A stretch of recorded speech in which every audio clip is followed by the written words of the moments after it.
आणि राज्याच्या नागपूरच्या हिवाळी अधिवेशनात सुद्धा जयललिता यांच्या निधनाचा शोकप्रस्ताव मांडण्यात आला। सहकार मंत्री चंद्रकांत पाटील यांनी हा प्रस्ताव मांडला।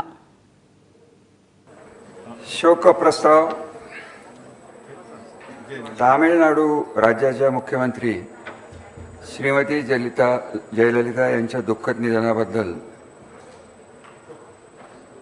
हे सभागृह एक मिनिट अतीव दुःख व्यक्त करत आहे। सभागृह नेते तामिळनाडू राज्याच्या मुख्यमंत्री कैलासवासी श्रीमती जयललिता यांचे काल दुःखद निधन झालं। हे सभागृह त्यांच्या कुटुंबियांच्या आणि तामिळनाडूमधील नागरिकांच्या दुःखामध्ये सहभागी आहे। त्यांना श्रद्धांजली व्यक्त करणारा प्रस्ताव मी मांडतोय।